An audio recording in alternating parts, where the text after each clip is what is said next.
Hello friends, मेरा नाम atheist आशीष है। मैंने 15 अगस्त को अपने तिरंगे के साथ एक वीडियो डाली, जिसके बाद मुझे कई फ्रेंड्स के कॉल आए। उनमें से ज़्यादातर ने तो मेरा हाल चाल पूछा कि भाई कैसे हो गया, क्या हो गया। लेकिन एक ने बोला, भाई देखा भगवान को ना मानने का नतीजा। और एक ने कहा, भाई भगवान ने बहुत बचा लिया। इन दोनों ही बातों में मुझे हंसी आई, इसीलिए मैंने उनके लिए ये वीडियो बनाई कि मैं भगवान को क्यों नहीं मानता हूँ और मैं नास्तिक क्यों हूँ।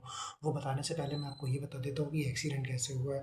बहुत सिंपल था भाई, मैं बाइक से जा रहा था और दो कारों के बीच से मैंने ओवरटेक करने की कोशिश करी और मुझे स्पेस का सही से अंदाज़ा नहीं हुआ, जिसकी वजह से मैं किसी एक कार से टकराया और जाकर के रोड पे बिखर गया, जिसकी वजह से मेरी ये हालत हुई है।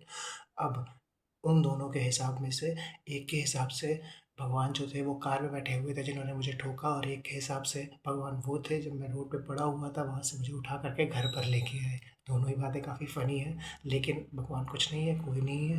और भगवान को ना होने के जो रीज़न बताने वाला हूँ वो आप एक बार ज़रा सुनिएगा। मैंने 5 रीज़न निकाले हैं, बहुत मतलब सोच समझ के कि मैं क्या कहूँ और क्या बोलूँ इसके बारे में। तो वो 5 मुख्य रीज़न मैं आपके सामने रखता हूँ। नंबर 1, पहला रीज़न है जो मैंने भगवद गीता के 4थे अध्याय के 13वें श्लोक से उठाया है। भगवान कहते हैं, चातुर्वर्ण्यम मया सृष्टम गुणकर्म विभागसः। इसका मतलब है कि भगवान ने ही 4 वर्ण और वो जो बनाए हैं, ब्राह्मण क्षत्रिय वैश्य शूद्र जो होते हैं, उन्होंने भगवान ने जो ये 4 वर्ण बनाए हैं वो इंसान के गुणों और कर्मों के हिसाब से बनाए हैं। भाई कितनी फ़नी बात लगती है ना ये, कि भगवान मतलब किसी की जाति बना सकते हैं। इससे साफ पता चलता है कि ये सब कुछ भगवान की वाणी बिल्कुल नहीं है, ये सिर्फ़ और सिर्फ़ कवि की रचना है।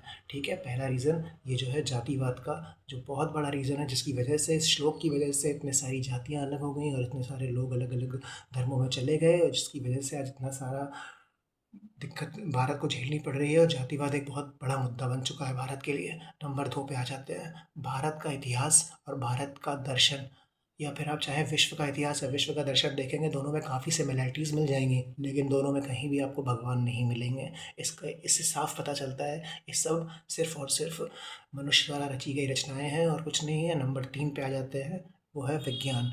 विज्ञान बहुत जल्दी ये साबित करने वाला है कि आत्मा नाम की कोई चीज़ नहीं होती है शरीर में, सिर्फ और सिर्फ सारा खेल दिमाग के न्यूरॉन्स का है। और ये बहुत बहुत जल्दी कहो भारत का ही साइंटिस्ट अभी साबित कर देगा, कोई बहुत ज़्यादा दूर नहीं है हम लोग इस बात के लिए। और ज़्यादातर ये फिलोसफर भी जान चुके हैं कि कोई आत्मा या कोई वो कुछ नहीं होता है शरीर के अंदर, सिर्फ दिमाग है। नंबर 4 वाला रीज़न है, नंबर 4 जो रीज़न है मैं बताऊँगा, फेमिनिज़्म। फेमिनिज़्म इतना बढ़िया टॉपिक है, फिर भी ये इतना लेट क्यों आया बताओ दुनिया में? आप खुद बताओ। फेमिनिज़्म को तो काफ़ी पहले आ जाना चाहिए था, ग्रंथों में होना चाहिए था, लेकिन नहीं है। क्यों नहीं है? क्योंकि भगवान ने ऐसा इसमें नहीं लिखा ग्रंथों में। इससे साफ पता चलता है कि ये सब ग्रंथ भी जितने हैं, जितने भी ग्रंथ हैं, सब केवल पुरुष प्रधान समाज की बात करते हैं। मोटे मोटे तौर पे चीख के कहते हैं कि हाँ, हम पुरुष प्रधान समाज की बात करेंगे, हम जातिवाद की बात करेंगे। इससे भी पता चलता है कि भगवान नहीं होते हैं। नंबर 5, भाई देखो, मैंने कुछ नास्तिकों को पढ़ा और उसके बाद मुझे पता चला कि कुछ नास्तिक ऐसे थे जिनके तो ग्रंथ ही जला दिए गए, कि वो केवल भगवान के खिलाफ बोल रहे थे। इस वजह से तब से मुझे और भी यकीन हो गया कि भगवान बिल्कुल नहीं है, बिल्कुल भी नहीं हो सकते हैं। और मैंने उन्हें अपनी फेवरेट लिस्ट में सबसे ऊपर रखा है। नास्तिकों की मैंने एक लिस्ट बनाई है जिसमें नंबर 1 पे मैंने उन्हें रखा है। नंबर 1 पे जो है मेरे लिए वो है द चारवाक। आपने सुना होगा, यावत जीवेत सुखम जीवेत दृढ़म कृत्वा घृतम पिबेत। ये उनका बिल्कुल नहीं है, ये लाइनें उनकी नहीं हो सकती हैं। लोगों ने उन्हें क्रिटिसाइज़ किया, उनके बारे में उल्टा सीधा लिखा, अनाप शनाप लिखा, ताकि लोग उन्हें कभी पढ़े ना, लोग उन्हें एकदम भूल जाए, लेकिन फिर भी लोग उन्हें नहीं भुला पाए। और वही मेरे लिए सबसे फेवरेट है, नास्तिक है। नंबर 1 पे चारवाक। नंबर 2 पे अगर मैं किसी को रखता हूँ तो रखता हूँ अपने भगत सिंह जी को। भगत सिंह जी ने भी मतलब नास्तिकता के ऊपर बहुत सारी बातें कही हैं और वो भी बहुत बढ़िया नास्तिक इंसान थे।